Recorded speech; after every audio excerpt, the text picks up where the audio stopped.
Which theories should you use for your PhD? Which theories should you avoid? And how do you even go about making those decisions?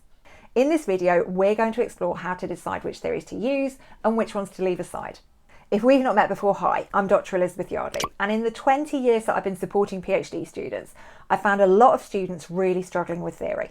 Theory often feels abstract and intimidating, and it's quite likely that even during your bachelor's and your master's, you always felt a bit meh about theory. Maybe no one ever took the time to explain it properly. So most graduate students don't feel massively confident with it, and if that's you, you're not alone. But as a PhD student, you need to get confident with theory because your work is going to be situated within a theoretical framework and your research is going to make a theoretical contribution. So theory isn't just an academic exercise anymore. It's a practical tool that's going to help guide your research process, help you make sense of your data, and enable you to make a really meaningful contribution to your field. So let's dive into the video. So first up, what is theory? It's helpful to start with a simple definition of theory so we're all on the same page. Theories are essentially ways of explaining and predicting things. They provide a framework for explaining how and why certain things happen in the world. For example, when studying the gender pay gap, different theories offer different explanations for that. Radical feminist theory might argue that the gender pay gap exists because of entrenched patriarchal structures that essentially devalue women's work. Marxist theory, on the other hand, could see it as a manifestation of capitalist exploitation, where women are used as a cheap labour force to maintain class divisions. Each theory brings a different perspective, focusing on various aspects of the issue. And this is why choosing the right theory is so important. It shapes how you approach your research, it shapes the questions that you ask, and it ultimately shapes the conclusions that you draw. And you might be sat there thinking, well, there isn't a theory guiding what I'm doing. I haven't picked one yet. But I would argue there probably is.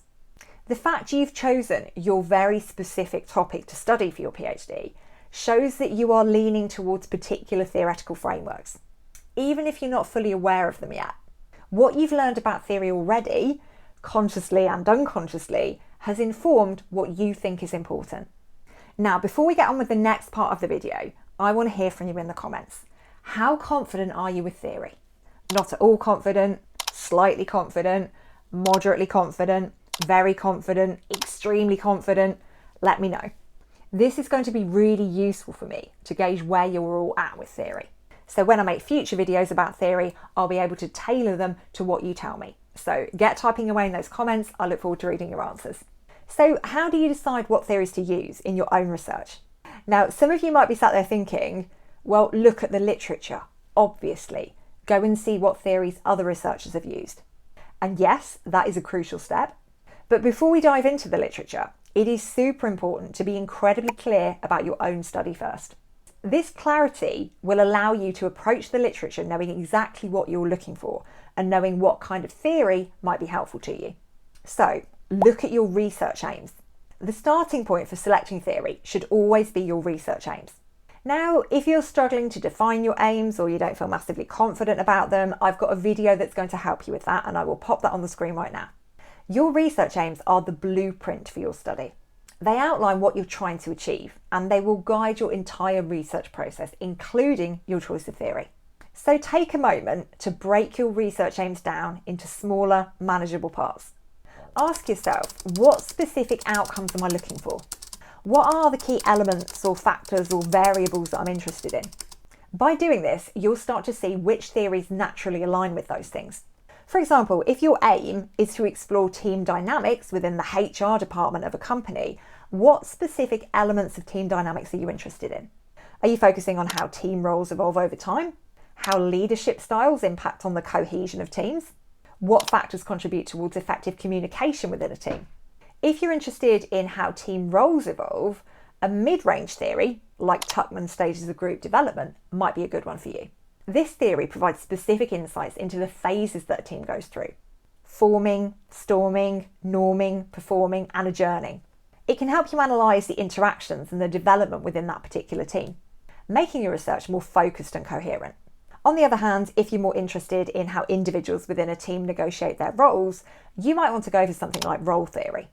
This theory focuses on the expectations, the behaviours and the conflicts that arise when particular individuals occupy specific roles within a group. So by choosing theory that aligns with your research aims, you're ensuring that your study is really well grounded. Next up, paradigms. Your research paradigm, whether that is positivist, interpretivist, critical realist, whatever, is going to play a really important role in selecting theories for your study. A paradigm is essentially a framework that guides how research is done, what is actually being looked at, what's being studied, and how it's being studied. I made a whole series on paradigms recently, and I will link to that on screen right now. Let's go back to our example of studying team dynamics within a HR department. If you identify with the positivist paradigm, you might gravitate towards theories that emphasise measurable, observable phenomenon and that favour quantitative methods. For instance, you might choose social exchange theory.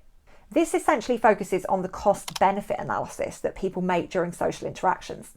This theory would allow you to create hypotheses about team dynamics, which you could then test using surveys or experiments. And this would give you clear, quantifiable data on how things like rewards and resources impact on team performance. On the other hand, if you lean more towards interpretivism, you might want to explore some theories that help you look at the subjective, individual lived experiences of people within a team.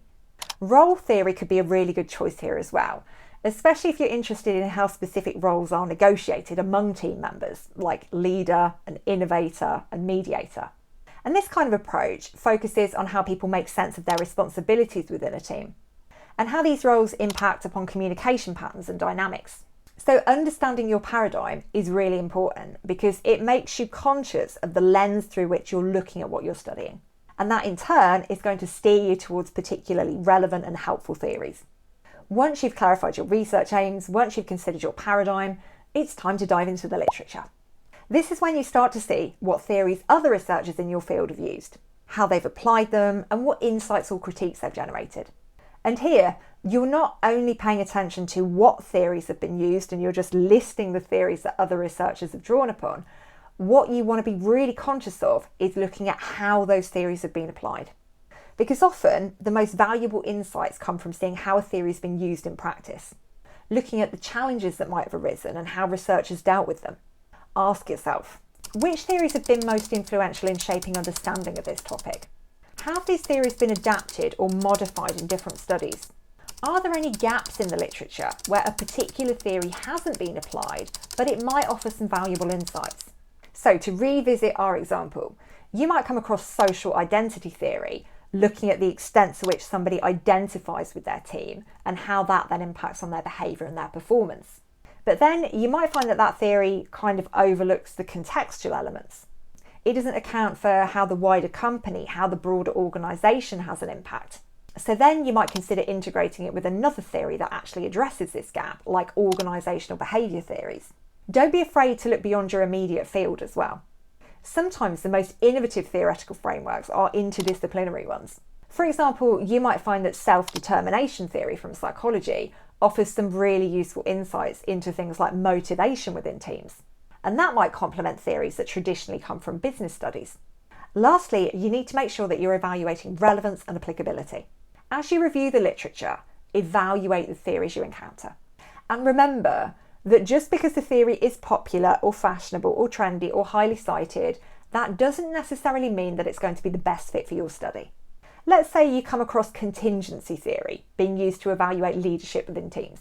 This theory suggests that the best leadership style always depends on the context or the situation. However, it's been criticised for being too context dependent because what might work in one situation doesn't always work in another. You might still decide to use contingency theory, but focus on a specific modern factor that hasn't been studied very much. So you're bringing something new to the mix. Like how leaders manage remote teams using tools like Slack or Zoom. And by doing so, you're adding new insights to the discussion. You're exploring a relevant and timely context that hasn't been looked at yet. So when you're evaluating theories, ask yourself these questions. Does this theory help me fully explore my research questions? How, specifically, is it valuable for my study? Does it stand alone? Can it be used on its own? Or should I combine it or integrate it with another theory? What are its strengths and weaknesses? Popping up on your screen right now is another video that I think you're going to find helpful. It's about one of the things that PhD students often get mixed up over: the difference between a theoretical and a conceptual framework. So if you're interested in finding out more about that, I'll see you over there.